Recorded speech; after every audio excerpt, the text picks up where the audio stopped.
Yung panawagan ng dating Pangulong Duterte at yung pagpapasalamat sa Iglesia ni Cristo, mga kababayan, na itapik na natin. Ano po?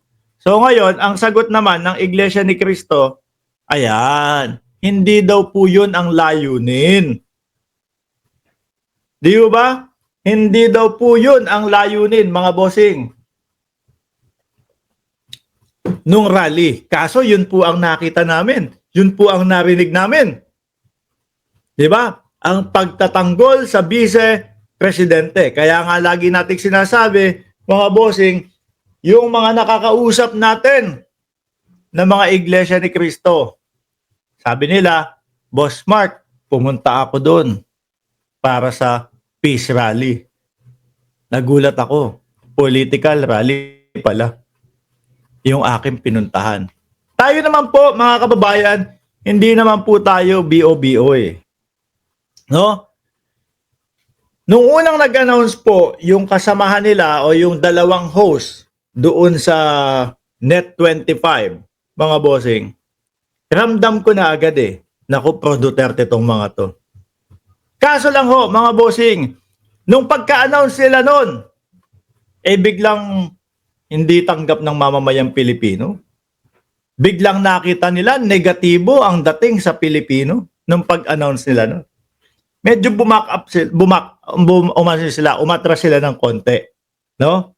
Umatras sila ng konti. Biglang sinabi nila, eto pong rally na to para po sa kapayapaan, etc., etc. Sabi ko, kapayapaan naman pala eh. Pero, mga bossing, ang nasa isip ko na nun, para yan kay vice-presidente pa din. Ano? Para kay vice-presidente pa din yan. At yun nga ang nakita natin. Nag-off ng comment section ang Net25. Sabi ko, kasi ako mga bossing, kinukuha ko yung mga opinion ng iba eh. At makikita mo po yun, mga kababayan, through comment section. No? Nandoon yung hinaing ng ating mga kapwa Pilipino. Nagpapaliwanag sila doon sa nangyari na rally nila. Doon sa Net25. Mag-i-scroll ako, wala akong nakitang comment. Sabi ko, ba't walang comment to? Yung pala, naka-off yung comment section nila. Mga boss. Sabi ni Shiro Kansaki, takot mabash yung Net25. So wala tayong nakitang opinion. So, ako naman mga bossing, ni isang beses, no? Kahit isang beses hindi ko nagawa na mag-off ng comment section. Bakit to? Tayo naman talagang yung mga ganyang bashing na yan. Inaalmusal, tinatanghalian, hinahapunan, o pati midnight snack. Yung mga pambabas na yan, alam na ho natin yan, mga bossing. Tanggap natin yan at kaya natin lunukin yung mga pambabas niyan. Ano? So, nakita ko doon, hindi naman mag-o-off ng comment section to kung magaganda yung sasabihin sa kanila. Di ba? Hindi naman mag-o-off ng comment section to kung pabor sa kanila yung mga magiging komento ng taong bayan doon. So nakikita ko, nag-off ng comment section tong mga to kasi hindi kaya. Hindi kaya na makita yung komento ng mamamayang Pilipino. Diba? Sabi ni Marlon Lamsen, alam mo, Boss Mark, alam na Boss Mark kung sino ang bayaran, yung mga nagtatanggol sa kawatan na si Pusit ang totoong bayaran. Diba? Tuloy natin to. Sabi dito mga kababayan, ang hangad ng Iglesia ni Cristo na baka nalilimutan ng iba sa dami ng ingay sa paligid, magkaisa tayo. Yun, yung hangad ng mga miyembro, no, na pumunta po at pinapunta sa kadahilanan ng pagkakaisa at kapayapaan. Pero pagdating nga ho doon, ang maabutan nila, atake sa gobyerno ni Marcoleta. No? Magkaroon tayo ng kapayapaan. Parang si dating Pangulong Duterte, no? Si dating Pangulong Duterte, ang kailangan ng Pilipinas ay kapayapaan. Galing kay dating Pangulong Duterte yun, kapayapaan. Samantalang sila'y sumisira.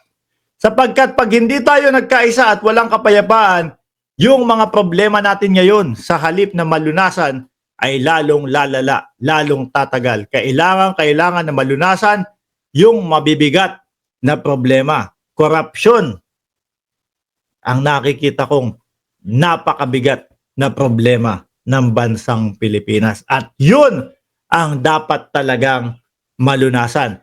Yung mga hindi makapag-explain kung saan nila dinala ang pondo ng bayan, tanggalin sa posisyon. Di ba?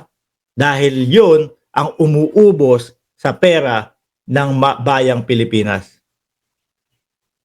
Ganun kasimple ho yun. No?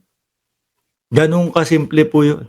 Pag naubos, yung mga magnanakaw diyan sa gobyerno, nako. Tapos yung pondo ng bayan, mapupunta lang po talaga doon sa mga proyekto na makakapagpaangat sa ating bayan. Kahit papaano po, bibilis ang pag-unlad ng ating bayan, mga bossing. Kaya, okay, sige, fine.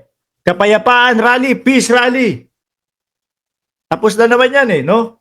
Lumipas na ang isang araw. O eto, nandito na tayo sa panibagong yugto ng araw, mga kababayan. Babalik tayo sa pag-uusapan na pagpapa-impeach sa vice-presidente.